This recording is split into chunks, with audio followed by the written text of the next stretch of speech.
Hello and welcome everyone to the Holocaust Remembrance Day program brought to you by Dialogue Institute at Austin. The United Nations General Assembly designated January 27 as the anniversary of the liberation of Auschwitz-Birkenau concentration camps as International Holocaust Remembrance Day. I'm your host, Betul Sain from Dialogue Institute at Austin, and we have Mr. Gregg Phillipson here as our guest speaker. Welcome, Mr. Philipson. Thank you. I would like to introduce you and your work to our audience. Mr. Philipson lectures internationally on Jewish-related subjects, including the Holocaust, propaganda art, and Jewish military history. The Gregg and Michelle Philipson Collection and Archive is regularly exhibited at major museums, universities, colleges, schools, as well as U.S. military installations.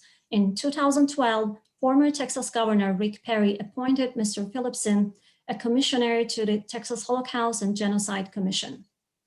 He served under both former Texas Governor Rick Perry and current Governor Greg Abbott.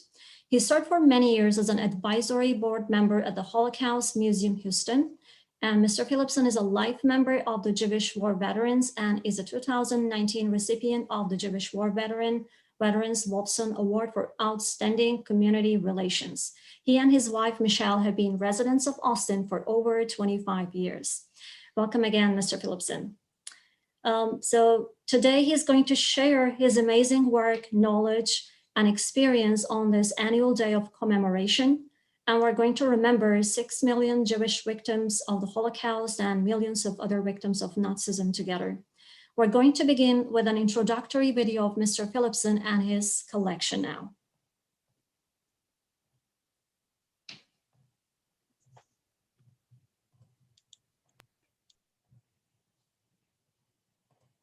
Here in the 15th and final round. Oh, and Ali comes in again.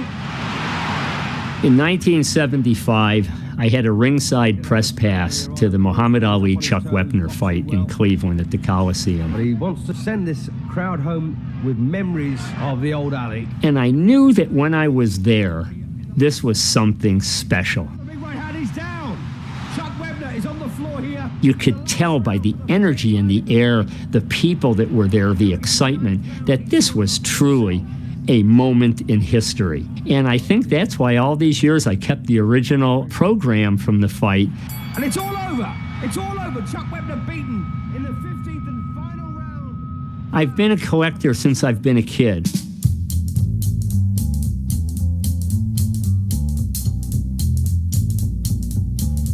These are two items from the golden age of advertising. You don't have to be Jewish to love Levy's rye bread.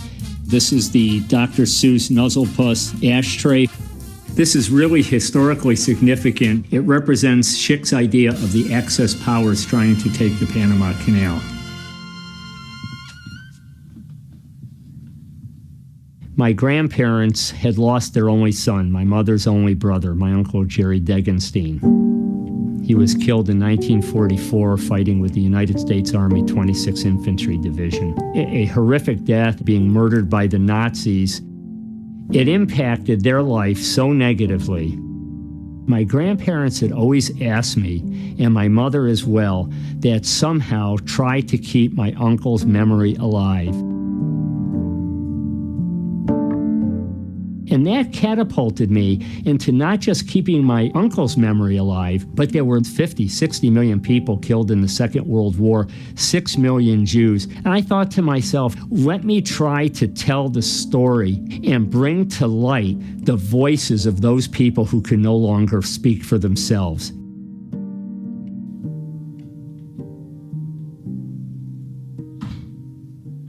Collecting, if you do it at a high level, it's a very demanding lifestyle. I spend enormous amounts of time, energy, finances in building this to do what I think is the right thing. Little booklet, and it's caricatures, very nasty caricatures of Jews. And this is for children, if you can imagine. It's a coloring book. Having been a collector for many, many years, your emotions are up and down. There's times when you really find something that you've been hunting for years. You're able to acquire it because it fills in a gap in a particular piece of history. But emotionally, that's an up. But when you're dealing with the type of life and death struggles and the murder and the despair of so many millions of people, it's hard to be up on this. There's nights where I sit in my office at 1 and 2 in the morning crying how tragic and awful, and what would I do in that particular situation? I do have a duty as a human being and as a decent man to do this, to learn and understand what hate, bigotry, and apathy can do to individuals and to the world in general. And if we can succeed at that, then my life has meaning.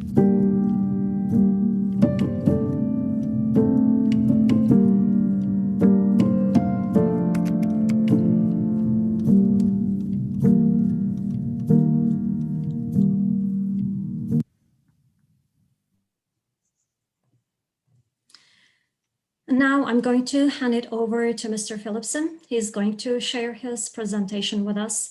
If you have any questions, you can share them in the chat. The time may not allow us to answer them during the presentation, but we will do our best to respond to you after the program.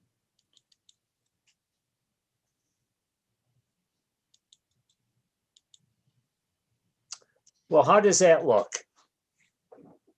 That looks quite good. All right, very good. Well, thank you everyone for joining us today. And I really want to thank Dialogue Institute. This is a very important day in remembrance of the Holocaust.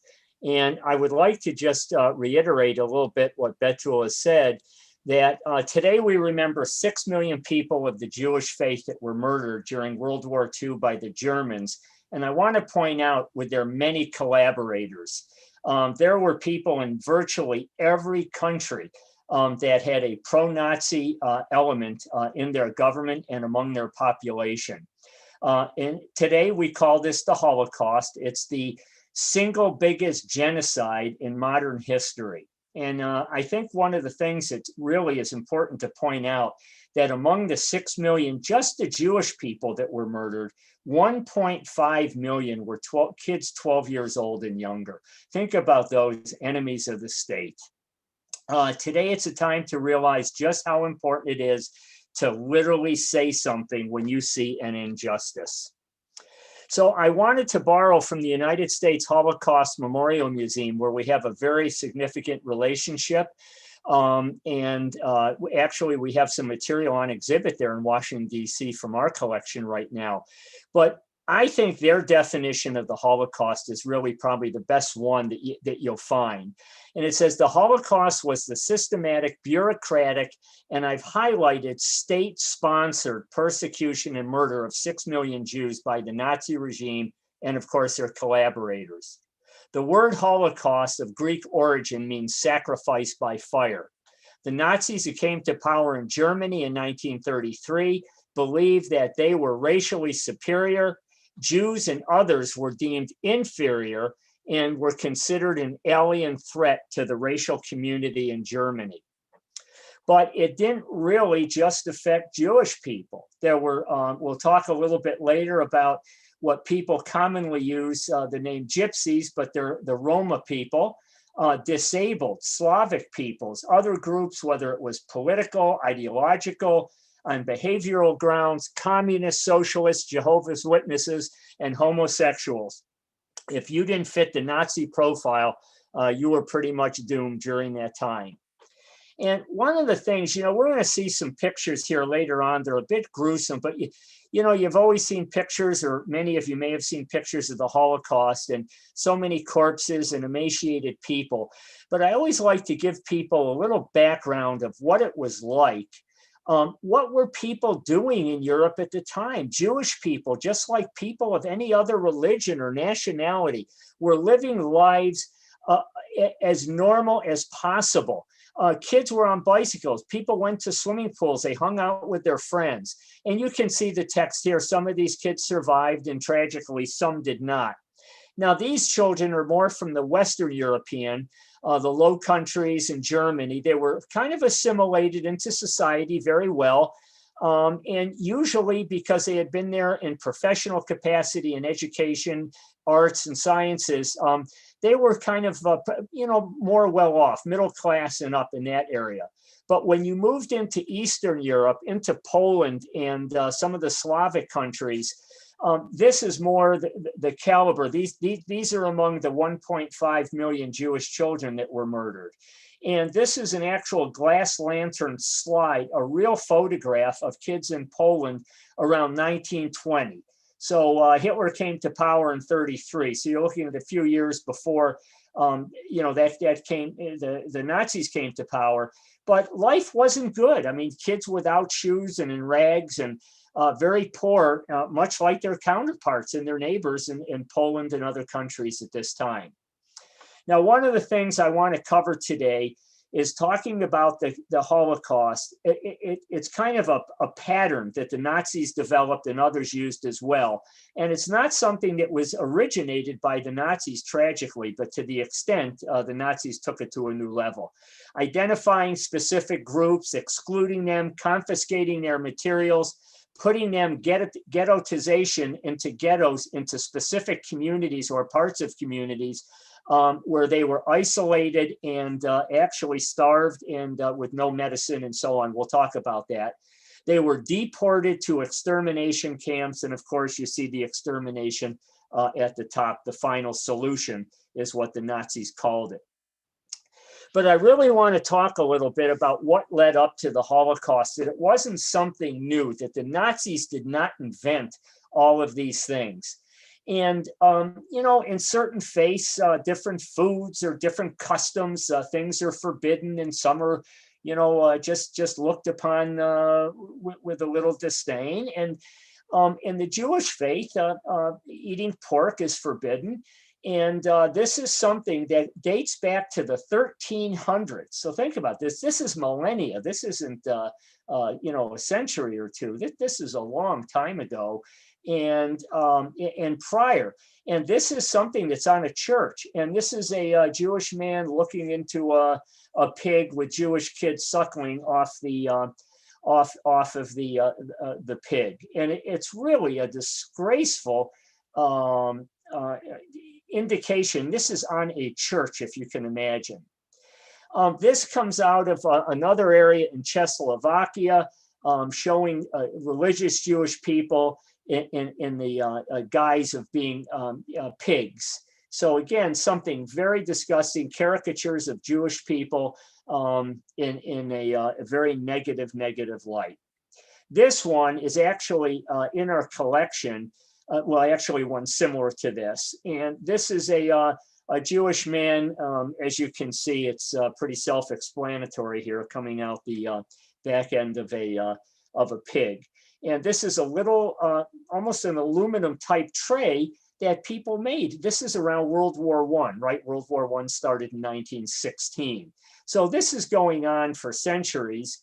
And in Czechoslovakia, this is again, not Germany, this is a marionette. They were very famous for their puppets. And this is one from our collection. It is really hard to find these. They didn't last, or many of them were destroyed because of the anti-Semitic caricature of it. And you can see the Star of David, a symbol of the Jewish people, on the wizard's hat. So it's a very, very ugly caricature. Now, what happened in Germany was complete control over everyday life. And this postcard from our collection was sent out by the German Government Institute for Puppet Shows. So even puppet shows, let alone cruise ships and education, were all being controlled by the Nazi government, by the National Socialist government.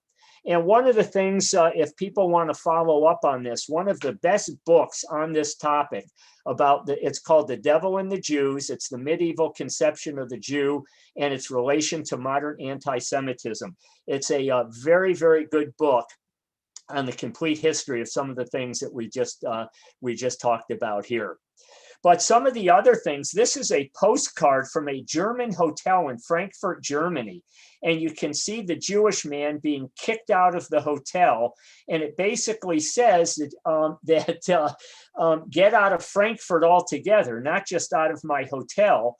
And the sign on the front of the hotel says the only Jew-free hotel in Frankfurt.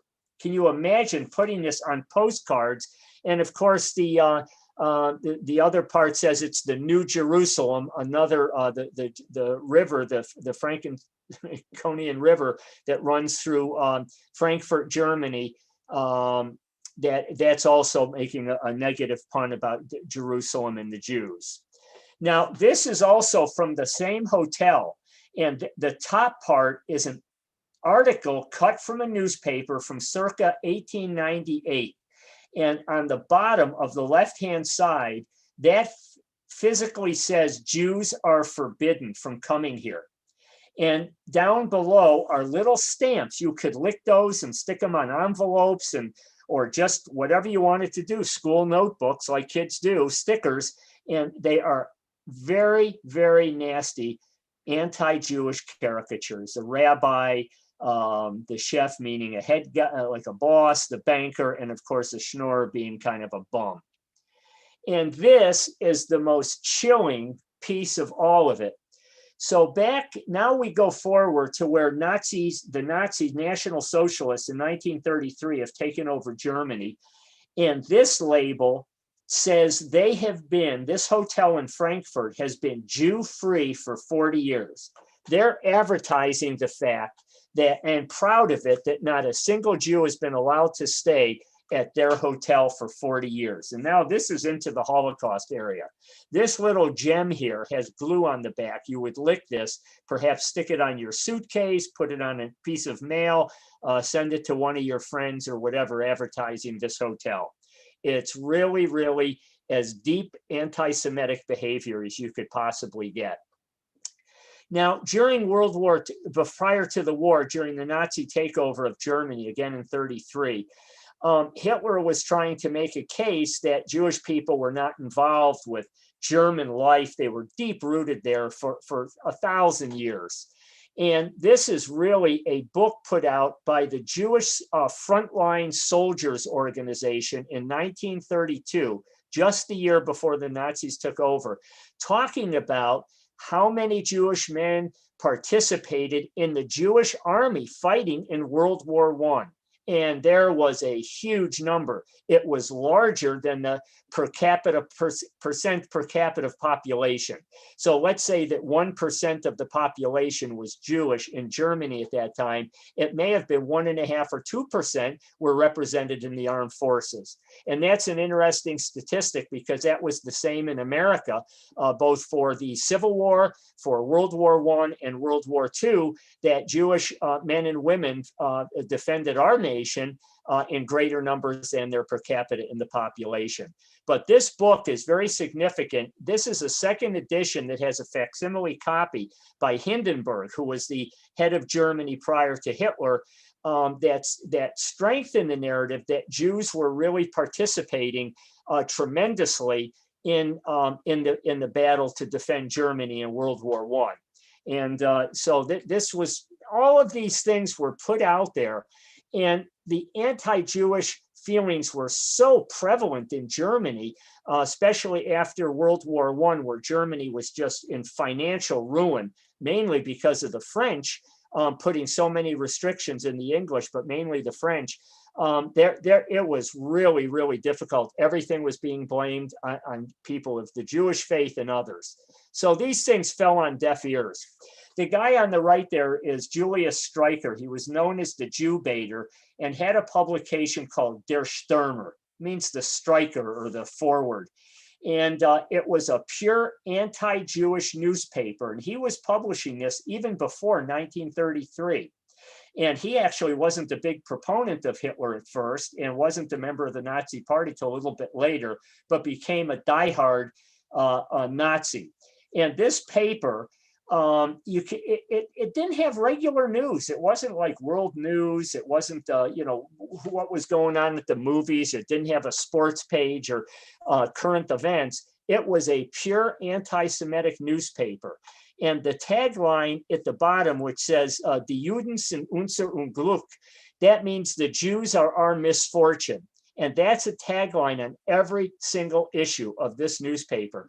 And the cartoons, the caricatures, were just violent, just really, really getting people all riled up and just promoting. And this book that you saw me holding in the little video that we played, this is it. That was actually produced by their Sturmer, their publishing house.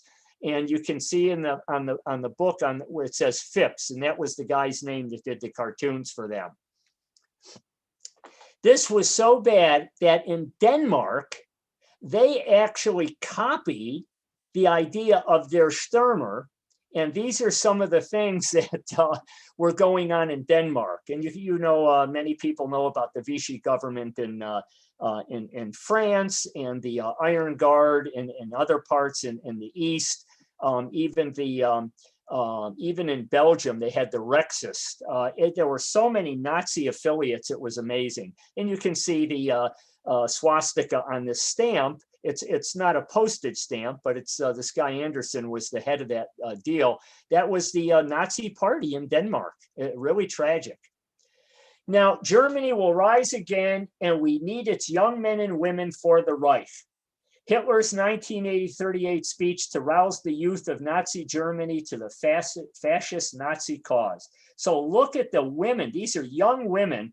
That was it was called BDM, and it was it was just for Nazi young women. The Hitler Youth was mainly for the boys. And that is an original Kraft durch Freude radio you see on the left. And that's from our collection. That actually works. A neighbor of mine got that working. And Jewish people were not allowed to have radios, but that radio was used to broadcast the maniac you see on the right there. That's how they got this message across Germany and across the world, was his ranting and riling all these young people towards the Nazi cause. And of course, the rally, the anti-Jewish rally was part of that. So here's pictures of the young men. And there's a woman, she's actually a famous athlete in Germany. I forgot her name, so I'm sorry about that. But you can see her insignia on her, the Nazi swastika, that's the BDM insignia, and it says number 13 on there, so it's some 13th regiment of whatever group she was with. Now this also from our collection is a happy beginning primer for the Saarland and the Lorraine areas. So look at the children doing the Heil Hitler Nazi salute right on their textbooks. And when you open this up, this is for little kids to learn how to read. So we would have here, some of you might remember, I know I'm kind of old, so it's Dick and Jane, but it's a similar book to that. And these kinds of things in our collection are fairly hard to find. I wanted to show you this because this is during World War II, prior to the US entry into World War II, which came after Pearl Harbor. In 1939, even after the Nazis invaded Poland on September 1st, and that's the official start date of the war, we had keep the US out of war groups. And there was a lot of people. There were Catholic priests like Charles Coughlin up in the Church of the Little Flower up in Detroit. Well, we'll see some of the other ones, but this is some kind of the propaganda. They're showing losses that we had in World War I. Why would we possibly want to get involved in another battle on the European continent? And by the way, this is while many people are being murdered, concentration camps are already being ramped up. And so on throughout Germany and the East. Now, these are some things also from our collection. This on the right, that is a real photo from a press photo. And look at that picture. This is from America. Wake up, Americans. Do you want this? This was on somebody's business. Clean up America, break the Red Plague, associating Jews with communists. Boycott the Jew. And we want you to keep our country out of war, European politics, out, out, out. And very rare things. This is from the Citizens Keep America Out of War Committee. And you see it's in Chicago, so it was probably a subset of the American First Committee. And one of the big guys in the American First Committee was a guy named Charles Lindbergh. For some of the younger folks on here, Charles Lindbergh was a really wholly loved guy worldwide, an aviator, one of the first guys to cross the Atlantic, and a real popular man in America. And he was an anti-Jewish man. He was a keep the U.S. out of war guy. And Hermann Goering, the heavyset guy on the right, was one of the very top Nazis, head of their Luftwaffe from their Air Force, which makes sense because Lindbergh was a pilot. So here's Lindbergh with an image of Hitler next to him in Nazi Germany before the war. And here he is being given an actual award by Hermann Goering, one of the top Nazis that reports directly to Hitler during this thing. And it was not until after the US entered the war that he finally got quieted down and had to stop. But what was Jewish life in America? Well, that's my dad in 1943, probably, maybe 42. It looks like him in 43. He's on the left side of that tank. He served with the US Army's 8th Armored Division and battled all over Germany and ended up in Czechoslovakia after the war. But this is a postcard that we have sent to my grandfather just 6 years. When my father was 13 years old, he made his bar mitzvah, which is a Jewish ceremony for men to become considered an adult in the community. In December of 1937, you can see Saturday on our Sabbath at 9 a.m., Bernard Philipson will be bar mitzvah. And here he is 6 years later, at 18 years old, in a tank out defending America, while a guy like Charles Lindbergh is getting awards, Nazi awards. Many of you may be familiar with Dr. Seuss, a famous kids' book author with The Cat in the Hat and many others. Well, Dr. Seuss, and that's another presentation I gave earlier this week, his wartime work and before. This is from a newspaper called PM Daily in New York City. And this was the cover, and it's showing, this is by Dr. Seuss, and it's showing the appeaser. This is America or England, like guys like, just drew a blank on the Prime Minister of England, Chamberlain, appeasing all the Nazis and their collaborators, these dragons, if you will. And this was trying to tell people this is a mistake. These guys are going to eat you up. And so on December 8th of 1941, Dr. Seuss does another political cartoon. This is the day after the Japanese surprise attack on Pearl Harbor and the beginning of the United States' entry into World War II, official entry into World War II. And what does this one say? Isolationism. That's the Charles Lindberghs, the Charles Coughlin, the priest up in New England, Senators Nye and Wheeler, the guy that ran the Chicago Tribune, Colonel McCormick. It says he never knew what hit him. Boom, war. And he also did this one, and this is the most chilling Dr. Seuss political cartoon that I have seen. We don't have the original artwork, but we do have this cut from the original newspaper. And they're reading a poem, but it's a parody on a poem by Joyce Kilmer called Trees. It's a beautiful, beautiful poem. And he says, only God can make a tree to furnish sport for you and me. And that's certainly not what Joyce Kilmer had in mind. But that's Adolf Hitler and Pierre Laval, the head of the French Vichy, the Nazi collaboration government. And notice what you see there. These guys are all the trees are to make sport to hang Jewish people from. And this is what was going on. And this was what was being reported by cartoonists and people all over America and other countries, basically falling on deaf ears for many, many years. But what was going on in Germany? This is the kind of stuff that was happening in Germany. This is a little stamp. This is pretty rare, and this has been on exhibit from our collection in museums. But this was something you would lick and stick like a little fun stamp on something. And this particular one says in German, this guy is responsible for the war.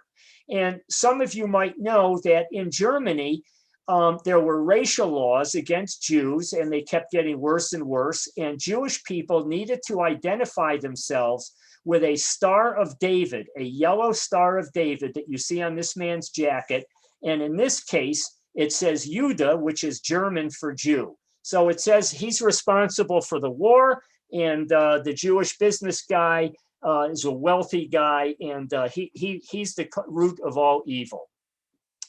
Now, if you were there and you wanted to get your kids some books, and here's a picture of kids reading these books. One is called Trust No Fox in the Green Meadow and No Jew on His Oath. That's the one on the right. The one on the left is showing a Jew. It means the poisonous mushroom.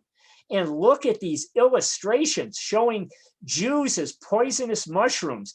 The caricature giving candy, trying to do something with those kids. These are real illustrations in these books. And look at the bottom right picture. You can see the swastikas, and it says Der Sturmer above that. So it's very interesting that even in the kids' books, they're advertising that newspaper that we showed earlier. Really disgusting, really nasty propaganda. But also, so that's what's going on in Germany. I took this, I looked up what the definition of Jew was in the 1933. This is the same year the Nazis came to power in Germany. This is the Oxford Dictionary. And look what it says for Jew: to cheat or overreach. So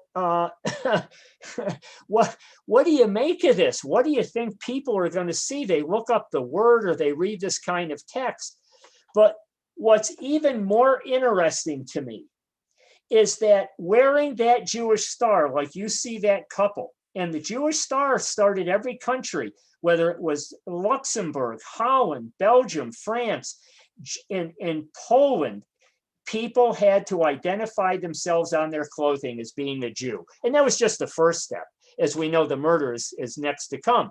But back from 1275 to 1290, Jewish people were actually, prior to being expelled from Great Britain, if you can imagine, had to wear a image on their clothing, a yellow image, but it was in the shape of tablets like the 10 Commandments.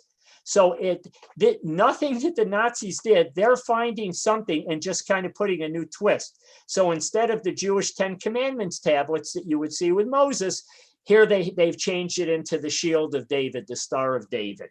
So these things have been centuries before. Here's something really interesting. In 1807, in Great Britain, a game called the New and Fashionable Game of the Jew. So here they have an anti-Semitic board game in 1807. In 1935, the Nazis come out with a game called Juden raus, and that means Jews out. And it's a board game, and they have little Jewish caricatures at the bottom and the little caps. And you play a board game to get the Jews out of Germany. So Juden raus, now it shows up on mail. Here's a company that makes shoe polishing products, shoe supplies. And they actually stamp on their commercial mail, this is from 1938, Jews out. And here's one of the pieces of mail on the right. You can see the swastikas and so on. But that was sent to IG Farben Industries. And IG Farben Industries was the company that made the gas pellets that we'll talk about in a little bit, that they used in the gas chambers when they murdered the Jews. So let's look at swastikas. Let's look at the SS symbol for the worst of the worst Nazis. These things were used, it's called a Totenkopf, and it's a death skull head, a death head. And this guy is Field Marshal McCracken from World War I, and they're already using that stuff. The fez in the middle was used by the same images, but that was used by the only SS non-Aryan division were Bosnian Muslims that the Grand Mufti of Jerusalem went to Hitler and signed them up. They ravaged the Balkans. What they did, they were a full SS division. The swastika had traditionally been used in many cultures as a symbol of peace, especially in the Indian culture. But these were old ancient ruins that meant Thor's hammer or the sun. These were not used in the context originally that the Nazis wanted to use these in. horrific, what I'll call a misrepresentation of images that shouldn't have ever been out there. This is a label put on a piece of mail, cut from a piece of mail. And as you can see, that's Dutch basically for Jews out, much like Juden raus. And just terrible symbols. The little symbol on the right was from the Nazi, their SS division's race and settlement main office. Can you imagine having a race and settlement office for how to move people out of Germany? This is one of the most horrific labels that I've ever seen. We have this piece of mail in the collection, and this was mailed to Washington, D.C. in North America. And this says, this caricature of a Jew says, he who does business with a Jew is a traitor to Germany in this particular case. Now, if I were in Germany at that time as a Jewish man, I would have to identify myself with the middle name Sarah, with the middle name Israel on every piece of mail. My wife or any Jewish woman would have to identify herself as Sarah, so that all of your mail, this is before you were sent off to a ghetto or a concentration camp, 1940, 41-ish. So they would censor your mail, every single piece. And by penalty of death or internment, that's what would await you if they found out that you didn't do that. And you can see this. This is a piece that was sent by Marga. She had to use the middle name Sarah Kosinski, and it went to her friend, Steffi Becker in Houston, Texas, right down the road from where I'm located. And I was able to really do a couple of things. I found Steffi Becker's family. She was already living in Houston. She was from Germany, and her family has done well. They have some people in film development and so on. I've had an opportunity to meet some of them on the phone and on email. But Sarah Kosinski, unfortunately, did not survive.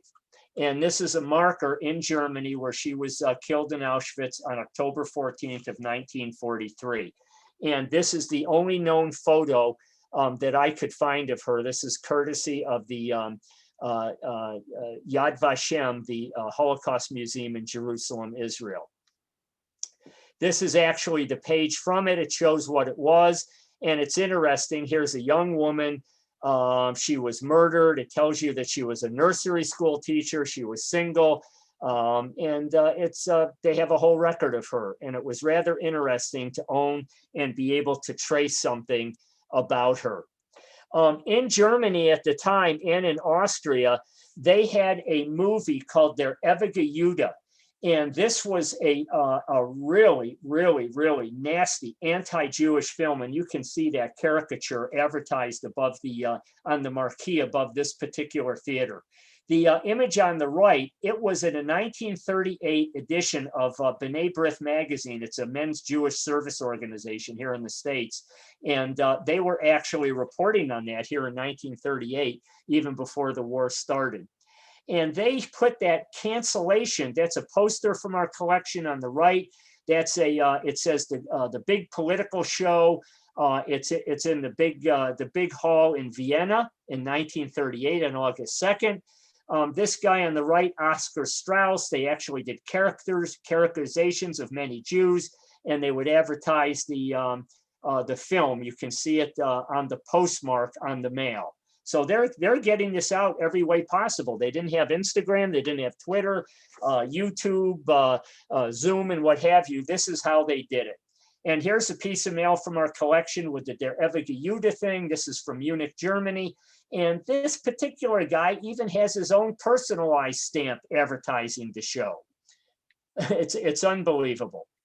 Now, this is one of the most telling Holocaust pictures you will probably ever see. When I talk to kids in schools and we can be in person and have a dialogue, this particular thing, I asked the kids, what do you notice that might be unusual about this photograph? So I'll just go ahead and tell you. This is in Latvia, and this is an actual postcard. Back in the day, you could develop pictures as regular little pictures. You could have them put on a postcard stock.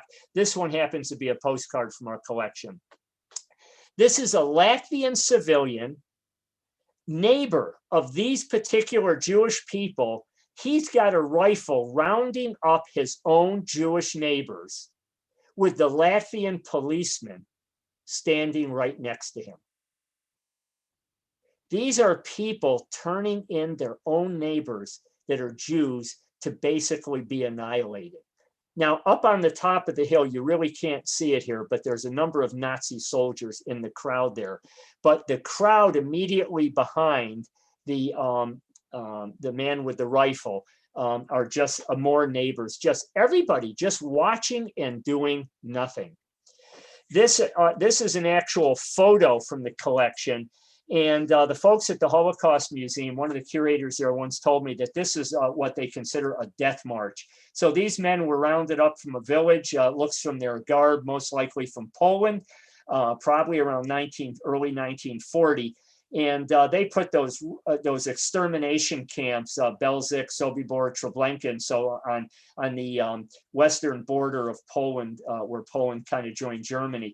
And I suspect probably by day's end or within a day or so, not a soul that you see here survived. And of course, the man on the Nazi soldier on the horse, kind of amused by the whole thing. Now, this is a page from a Nazi photo album that we have many of in our collection. And this guy was meticulous with his little drawings. I think he may have been a map maker. He was there right behind the front lines, front fighting as they entered Poland. And what he wrote here with that top picture, that's a Jewish family with their belongings being expelled from whatever community it was. He says Moses, being a derogatory term in his mind for Jewish people, wandering into the promised land. So just Jews being expelled. He thought it was funny. But one of the professors at Texas A&M, he uses this, I believe, in his presentations. And he pointed out to me that the most significant piece of this page of the photo album is that the man drew a cockroach next to the photo. So not only is he, making the joke about Moses wandering into the promised land, but identifying Jews as cockroaches. Really horrific stuff. And it shows you the mindset of these people. So the sign there, you see the star in this particular case, the yellow, you can't see it in color here, but the yellow star in the back of everybody's jackets as they're going into a ghetto that we mentioned earlier. And this basically says residential area of the Jews, entry forbidden. And these people would be rounded up into these ghettos, starved, no medicine. You'd have hundreds of thousands of people into a specific area, walled off. And the death and disease was just, and starvation was rampant in these places. Once they were in the ghettos, then they would be deported. They would be deported to, not denounced to them, but to death camps, to extermination camps. Jews would be put into rail cars. I put a color picture because a lot of times in black and white, it doesn't look so real. But look at that car, no windows, no air. You would have hundreds of people or whatever you could fit in there, stuffed in there like sardines with one can for a toilet, men, women, and children, no windows, no way to breathe. And many, many people died on the way to the concentration camps just from being tied up in those cars with no food or water for days on end. And you can see how they were forcing people into these rail cars. And they would have allowed to take a little bit of possessions, one small suitcase or a bundle of some sort. It was very, very limited. This is another picture of what it looked like. These are real photos. And you notice the Jewish stars on people. Look at the little children. I mean, can you imagine them stuffed into a car like that? No toilet facilities, no food and water. It's a wonder anybody made it to the camp. Now, this camp is actually at Auschwitz. And today's the date that the Soviets in 1945 on January 27th liberated the camp and saw the horrific conditions and the bodies there. Now, I want you to pay special attention here to a couple of things.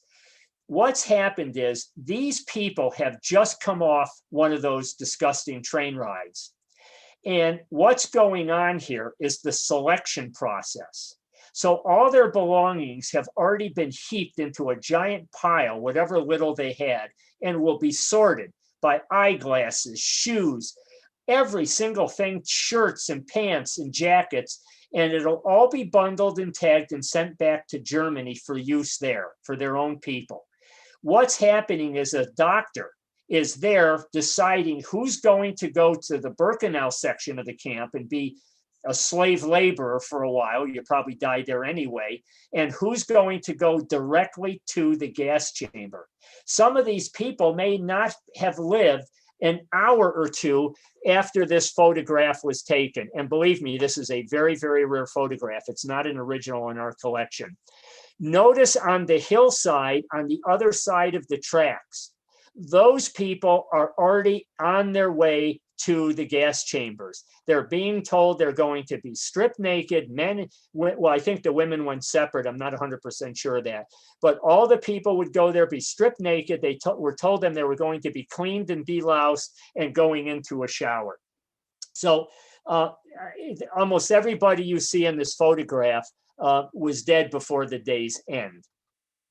Now, it wasn't just Jewish people. Within that group, there may have been Roma, and this is most likely in Romania, Hungary, someplace where there was a large Roma population.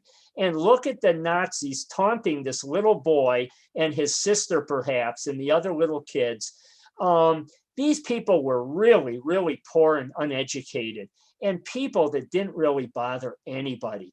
And they're giving the kids cigarettes and making fun, and everybody's having a good time.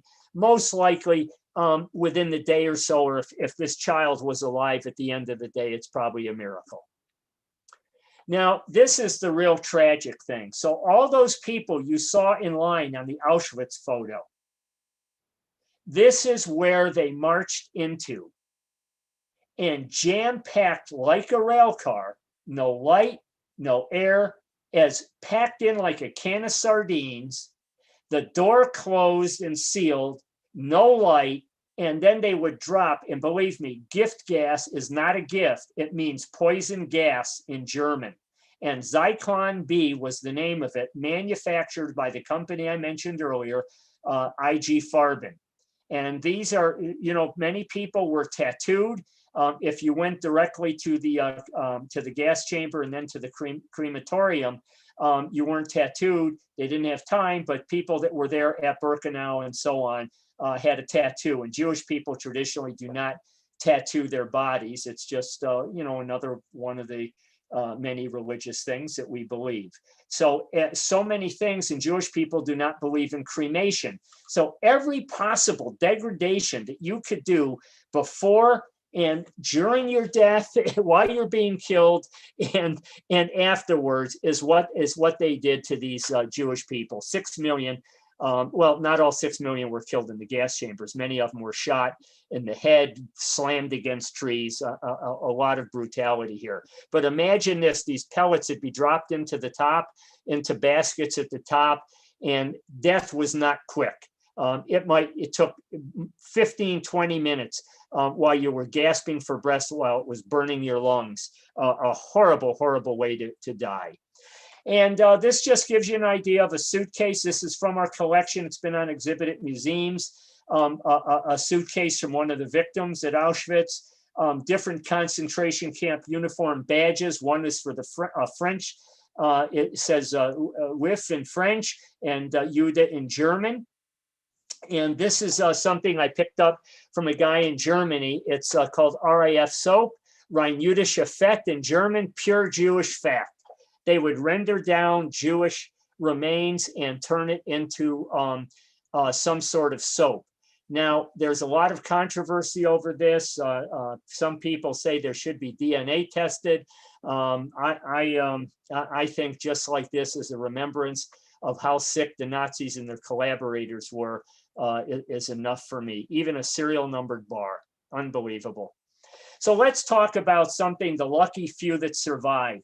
So here's this also is not from my collection, but this is a famous photo of a train that was on its way to an extermination camp that was intercepted by Allied troops. And the people coming off out of those stinky, rotten cars on their way from, a ghetto to the extermination camp, look at their faces of joy on being liberated by the Allies. It's a remarkable thing. Obviously, not enough of these people survived. This is my wife's father is a Holocaust survivor. He was from a tiny little town. We had a chance to visit it in Zawachost, Poland. Very poor family, very tiny little village. And this was their synagogue. And this is a picture this is where my father-in-law worshiped when he was a young boy. And fortunately, they were able to get out and get visas. Nobody would take them, but they were able to get visas to go to Cuba to a relative they had living in the United States. But that's the rabbi, the religious leader from that synagogue, and I'm sure that he was murdered shortly after. They took off all the Jewish icons that were on the building, and it was used for a warehouse, later destroyed when the Soviets came and to take the town back from the Nazis. So let's talk about family. That's Michelle's family. One of her aunts was not available for that picture, but that's her dad and her grandparents there. And they survived and eventually came to America. They lived in Cuba for, I believe, 5 years. And that is her father's first cousin. That's Abe Bergman, who survived Auschwitz and the Holocaust. One of the very few people besides who you see on this slide that actually survived from my wife's family. And it's really tragic. I mean, this really takes it home in a very, very personal level. This is my father-in-law years later. He came to America.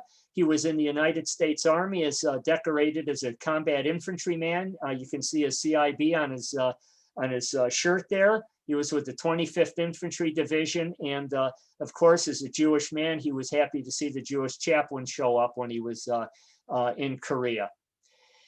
I wanted to talk about Upstanders for just a moment. There's a number, certainly weren't enough, but this Janusz Korczak is probably my biggest hero.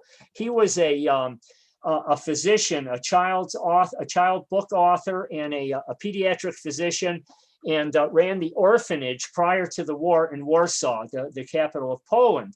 And he had an orphanage that when they turned the Warsaw into a ghetto, the Jewish section into a ghetto, they came to liquidate the ghetto, is how they call it. The Nazis were going to put all the people on, many of the people onto those terrible trains that you saw. And they came to get all the orphans from his orphanage. He ran the orphanage there for many, many years.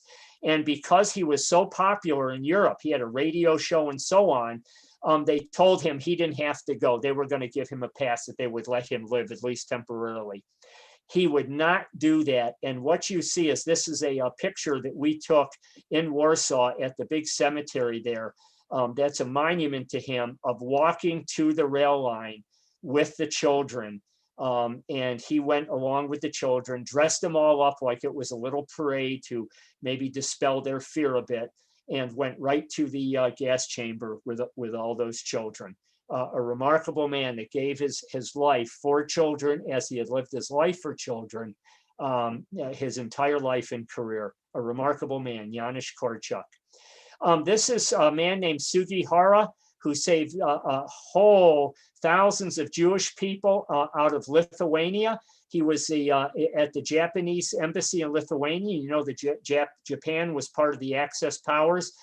He could not see himself letting these people die, so he got them signed visas, created visas for people, and they went and actually ended up in China, most of them in Shanghai, and survived the war there. Sugihara, and that's a stamp that the Japanese government eventually put out for him being a hero.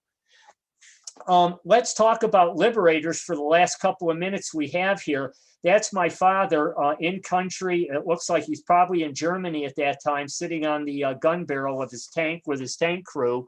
And I wanted to just talk to you about, he was one of the liberators of a camp called Langenstein. It was a subcamp of Buchenwald in Germany. So he fought, they landed in France after D-Day at some point and went through the Low Countries across Germany and Czechoslovakia. But on their way, he wasn't at Nordhausen, but I wanted to show you this picture. This is what US soldiers and what Soviet soldiers saw in different camps, like in Auschwitz, when they liberated these camps. So you can imagine the impact. My father, a Jewish man fighting for America to get rid of these Nazis and fighting for a couple of years across Germany, this is what he walks into and sees Jewish people just corpses mounded everywhere. And whether you were a Jew or a Gentile, it didn't matter who you were. Seeing this kind of carnage and human degradation, it has to affect you in a very, very negative way. But my dad was quite a trooper. And when he got into Czechoslovakia, where they were being re-outfitted for the invasion of Japan, which he didn't have to do, we're all from Utica, New York originally, although I've been here for many years. In August, after the war in Europe was finished, the war in Japan was just winding up about this time.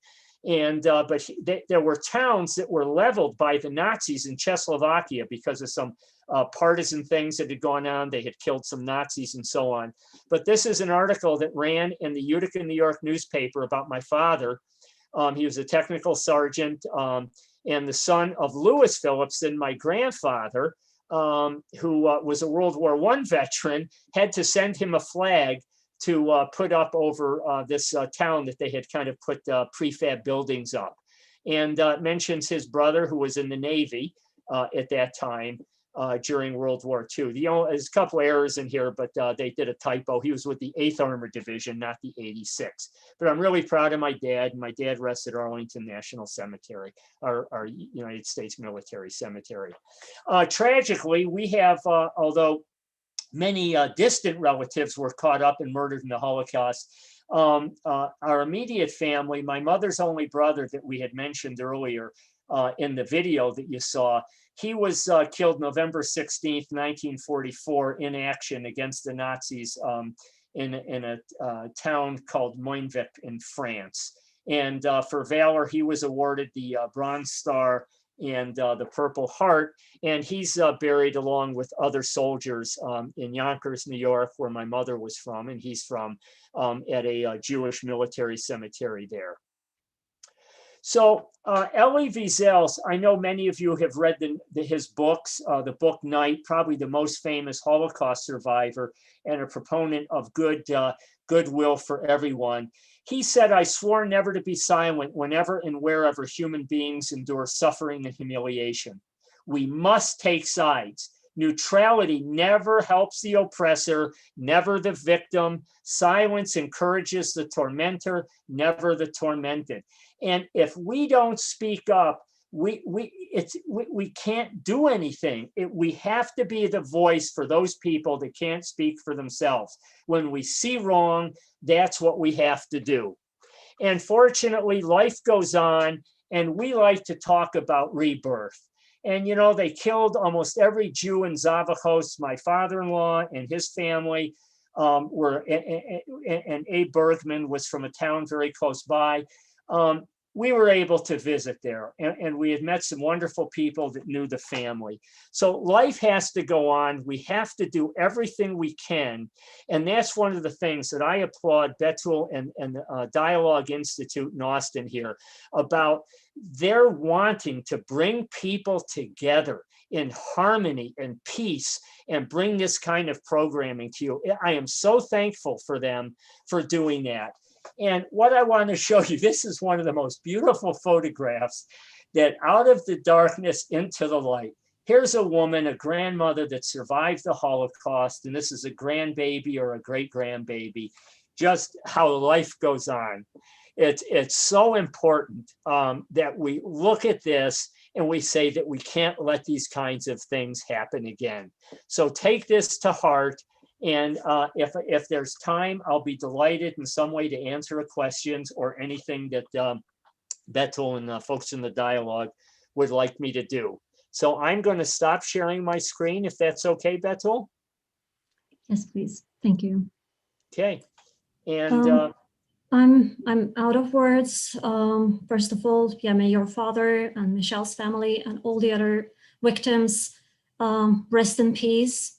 And thank you so much for this very explanatory and awakening presentation. It's really very, very sad seeing the dimensions of anti-Semitism, isolation, disgusting titling and attitudes, the horrible torture and sufferings, and it's not something we can all grasp. And just what you presented took me to those times and to the sufferings of the people, but what happened is beyond our imagination, and what is unimaginable happened to them. We'll keep the victims of Holocaust in our prayers and memories, but we need not only the leaders, but people speak out and act again against anti-Semitism.